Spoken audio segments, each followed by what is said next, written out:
Bir qavatli qilib qurilgan bo'lsa ham, lekin ikki qavatli uylarning hashamatidan qolishmaydigan hovlimizni bugun sizlarga video obzorini qilib beramiz. Uyimiz Toshkent tumani Hasanboy mahallasida joylashgan. Orientirimiz Hasanboy postdan bor yo'g'i 700 metr kirganda bo'ldi. 3 sotiq, 5 ta xona, alohida hol, alohida oshxona va 3 ta sanuzeldan iborat. Hozir sizlar bilan birgalikda uyimizning kiraverishidan boshlab planirovkasini ko'rib chiqamiz. Bu yerda kiraverish darvoza xonamizda joylashgan. Hovlimizning ichigacha bemalol 2 ta 3 ta mashina sig'adi. Hovlimizda binolarimiz ikki qismga ajratilgan. Hovlimizning etek tomonida asosiy binoyimiz va kirishimiz bilan o'ng tomonimizda ham bitta binoyimiz joylashgan. Binolarimiz pishgan g'ishtdan ko'tarilgan. Uyimizning fasadi va devorlariga och rangdagi traversin ishlatilgan. Hovlimizning o'rtasida bo'lsa, shunaqa chiroyli qilib zeleniy zona qilingan.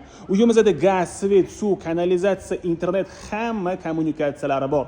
Uyimizda yashash uchun tayyor holatda bitta katta oila maza qilib yashasa bo'ladi.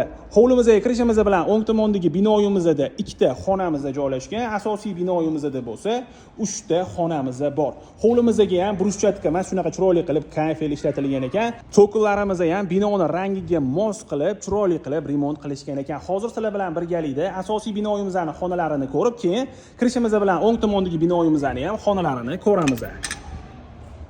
Binoyimizga kirishimiz bilan bu yerda holimiz joylashgan. Oila davrasida televizor ko'rib dam olib o'tiradigan joy qo'ysanglar bo'ladi.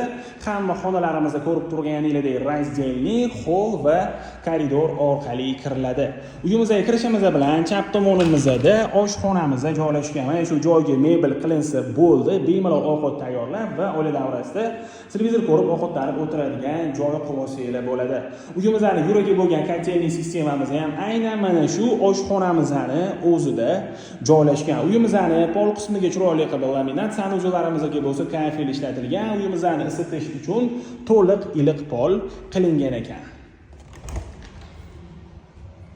Bu yerda bo'lsa общий sanuzelimiz joylashgan. Uyimizni isitish uchun iliq pol bilan birgalikda sifatli radiatorlarni ham ko'rishingiz mumkin. Bu yerda bo'lsa родительская spalnyamiz joylashgan. Bu xonamizning oynasi orqa hovliga qaragan. Videomiz davomida sizlarga orqa hovlimizni ham ko'rsatib o'taman. Bu xonamizning o'zini alohida sanuzeli bor.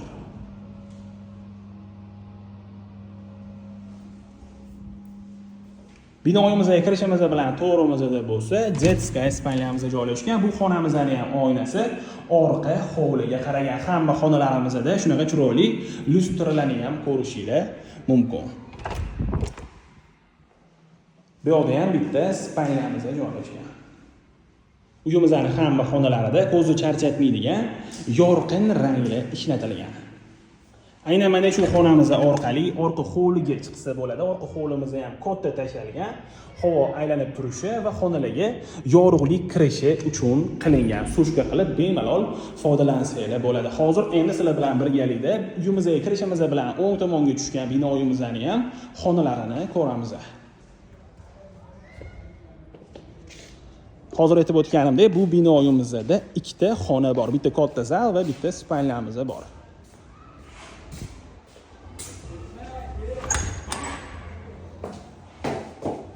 Binoyimizga kirishimiz bilan koridorimizni ko'rishingiz mumkin. Kichkina koridor. Bu yerda bo'lsa zalimizda joylashgan. Bu xonamizning oynasi ko'chaga qaragan.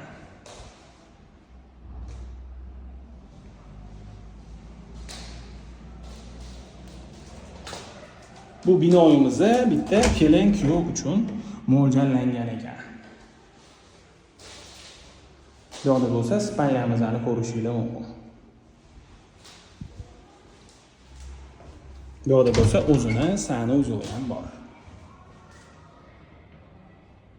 Uyimizda yangi qurilgan, hali hech kim yashamagan. Juda ham fayzli xonadon. Hozir endi sizlar bilan birgalikda ko'chaga chiqib mahallamizni ham ko'ramiz. Uyimizda ko'rib turganingizdek, ko'chani uglovoy va tartibvoy qismida joylashgan. Uyimizning tashqarisiga ham bemalol yana mashinalar qo'ysanglar bo'ladi. Shunaqa yonma-yon qurilgan uylarni qatorida joylashgan. Mahallamiz juda ham fayzli mahalla. Tayyor asfalt qilingan ekan. Atrofda bo'lsa maktab, bog'cha, частный maktab, bog'cha, supermarket hamma sharoitlari bor. Katta yo'ldan bor yo'g'i 50 metr masofani tashkil qiladi. Uyimizga qiziqadiganlar bo'lsa bemalol murojaat qilsanglar bo'ladi. Uyimizga yoqqan bo'lsa like bosinglar. Shunaqa kompaktni, shinamgina hovli qidirgan do'stinglarga bu videomizni yuborib qo'yinglar.